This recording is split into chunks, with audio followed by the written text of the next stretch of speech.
ezautzen ez duenarentzat hemen, baso ikaragarriak aurkitu ditzazke, eta baita ere bakardadea. Basoietan sartu ezkero bakardadea nabaitzen da eta isiltasuna. Ez dago karreterari gertu, ez dago herririk gertu, erabateko isiltasuna dago eta naturaren soinu besterik ez dira entzuten.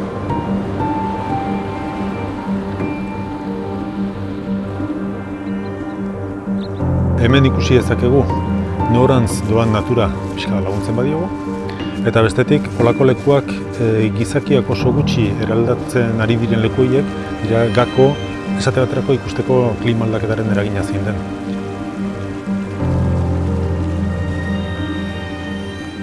Gogoratzen naiz hemen lanean hasi nintzanean oso toki misteriotsua zen. Artikutzan sartzea oinezkoentzat ere debekatuta zegoen. Jendea sartze zen, mendibueltak egitera eta, baina beti bildurrez bezala o misterio handiarekin.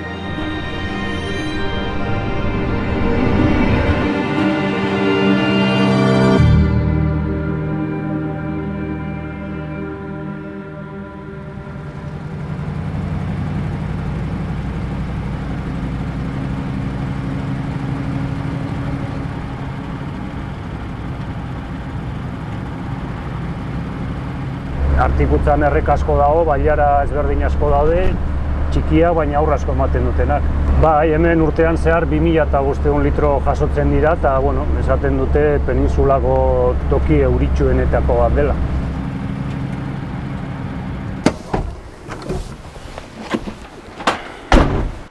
Artikutza 3500 hektaria inguruko eremu bat da, Nafarroako Goizuetako herrian kokatuta dago, eta naturaldetik baliabide aberatsa dauzka, baita historialdetik, aintzinatik hemen giza aztarna daude, eta garai ezberdinetan zehar giza jarduera asko egon dira, eta jarduera guzti horien aztarnak oraindik ikus daitezke.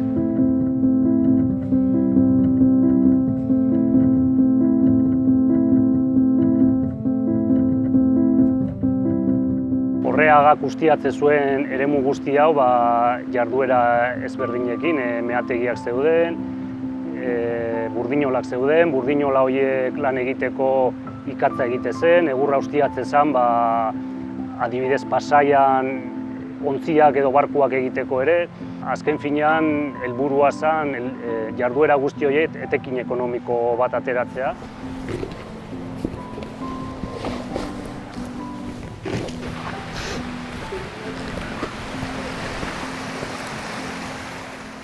Artikutza da alde batetik Euskal Herri Atlantikoko leku tipiko bat nahi baldin badugu. Historia oso luzea, oso korapilatxoa izan duena, beste leku gehienak bezala, baina azkeneko mendean guztiz norabide desberdina hartu duena.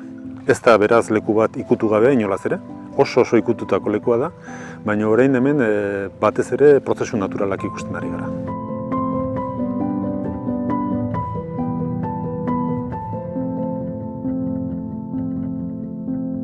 Jabe ezberdinetatik pasa zen, 4-5 jabe eduki zituen Donostiako udalak erosi zuen arte, eta horietako jabe bakoitzak bere etekina atera nahi izan zuen. Mende pare baten egin zuten aldik eta gehien ustiatu. Baso guztiak ustiatu zituzten mehatzeak, ustiatu zuten dena. Horren lekuko gaur egun tren baten aztarnak geratzen dira. Artikutzatik Pasaiako porturaino tren bat eraiki zen, meategietatik ateratzen zen minerala eta egurra eta material ezberdinak Artikutzatik Pasaiara garraiatzen.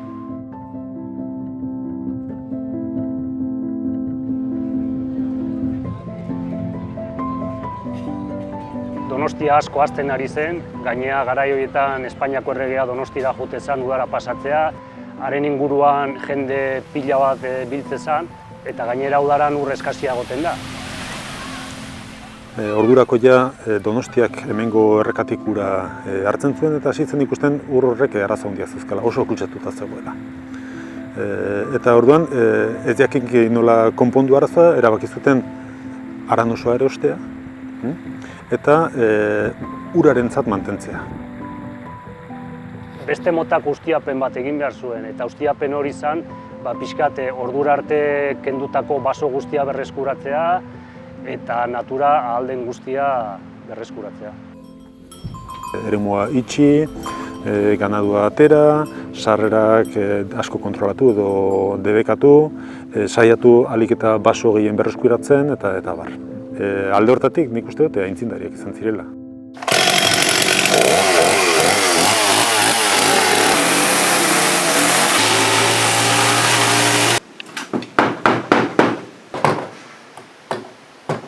Etxe nagusia, Ola Jaundi izena du, suposatzen da jauntxoa edo orduko horregako jauntxoa etorriko zala.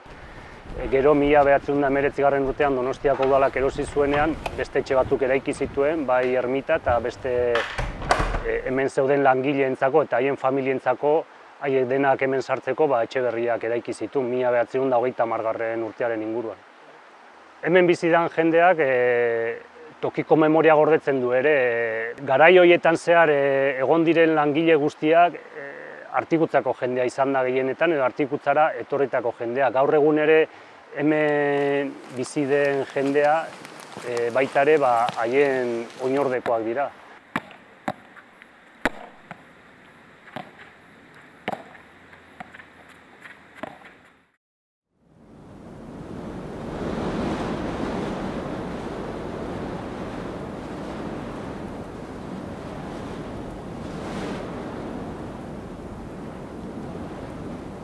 Presan azpian garai baten zeuden uraren kalitate arazoak eta desagertu egin dira. Eta hemen ziztu batean berreskuratu dugu erreka natural txamar bat. Eta ez hori bakarrik, amorrainez gainezka dago, ur satorra itzuli da, eta orduan nik uste dela adibide bat zeinen ongi etorri diteken natura zeinen azkar errekuperatzen alden, baldin eta hori oso baldintza importante da, ingurunean leku oso natural bat baldin daukagu. Duela 100 urte Artikutza izan zen aldameneko edozein aran bezala txukoa. Oso diferentzia gutxi izan ziren. Baina inguru guztiak 100 urte hauetan segitu du degradatzen, segitu du humanizatzen, segitu du gero eta modu intentsiboan kudeatzen, eta Artikutzak kontrako norabidea hartu du.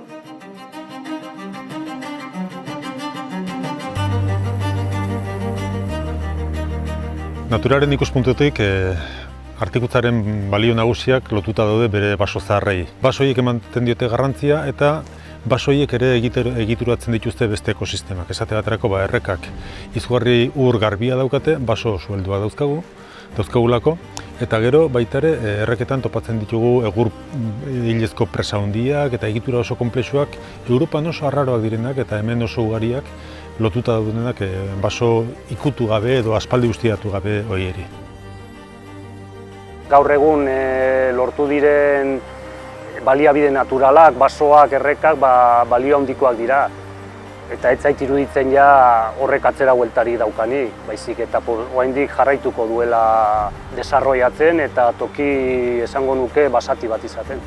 Niretzat Artikutza da ikasteko leku bat, laborategi bat.